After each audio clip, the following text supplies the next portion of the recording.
akadukoloza Museveni asinga obukodyo leka naawe singa nkyaliwo. Wabula Bobi Wine taggwayo. Muganda wange gwe alaba Jaminat Yogi agamba nti nno asinga Museveni munnange ate obukodyo esaidi eno. Era nga maaso awo ate nina King Saha munnange engeri gye yayugumizaamu munnange esaidi eno. Kyabadde kikabuka. Ate nga maaso eyo nina Pastor Bugembe munnange ali mu konsati bye ngenda okubeera nga nkutuusako maaso eyo. Naye kansooke nakano akatambi kano kabadde kafuuse ensonga munnange wali ku mukutu ogwa TikTok esaidi eno. Ngambye bannange Bobi Wine taggwayo nkugambye kibadde kirala nnyo munnange ate mu katambi esaidi eno.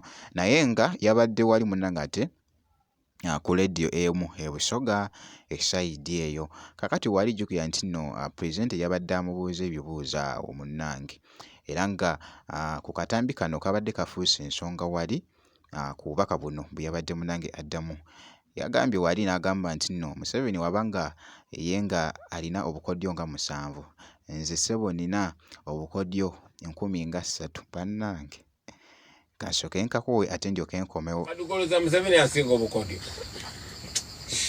leka naawe singa nkyaliwo. Alina Bank of Uganda, alina buli kitongole kya gavumenti, alina poliisi, alina amagye naye nkyamulumya omutwe. Bw'aba alina obukodyo 7 ze nnyina obukodyo 10,000. Kadukoloza Museveni asinga obukodyo leka naawe singa nkyaliwo. Alina Bank of Uganda, alina buli kitongole kya gavumenti, alina poliisi, alina amagye naye nkyamulumya omutwe. Bw'aba alina obukodyo 7 ze nnyina obukodyo 10,000. Byebyo nno munnange era nga bw'olabye munnange ate mu katambi ako. Kakati nno awo kankuggyewoko nkutegeezeko munnange esaidi eno. King Saha yayugumiza ekifo wali. Oluyimba olwa TikTok live munnange enguliko yabadde waggulu nnyo ku mwana mulenzi munnange ate King Saha mu kifo kyo kyabadde ate kyejjobyo muganda wange. Kasita bataddeko oluyimba lwa TikTok live nosooka n'ondabira munnange mu katambi awo. Buli omu munnange nga musanyufu abuuka nkugambye ekyabadde mu katambi yonna gye byaggweredde muganda wange. Kansooke nkakuwe ate ndyoke nkomewo.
Byebyo nno munnange era nga bw'olabye ebyabadde munnange ate ku mwana mulenzi ono King Saha ku performance ye bambi esaidi eyo. Ngenda kubeera nno nga nkuggyawoko awo nkutegeezeeko nti no omukulu munnange Pastor Wilson Bugembe wuuno munnange afuddeyo ku wali.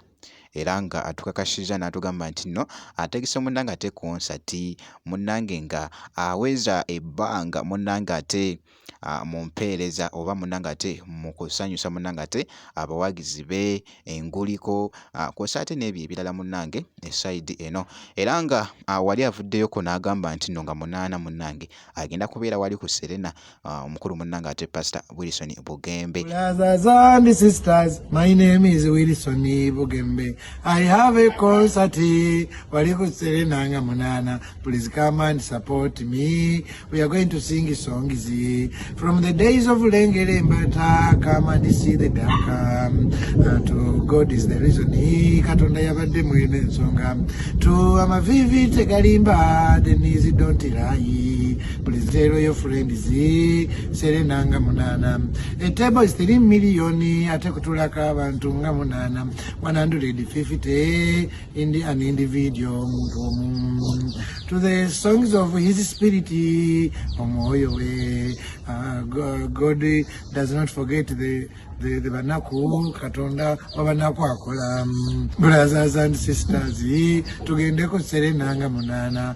See you there.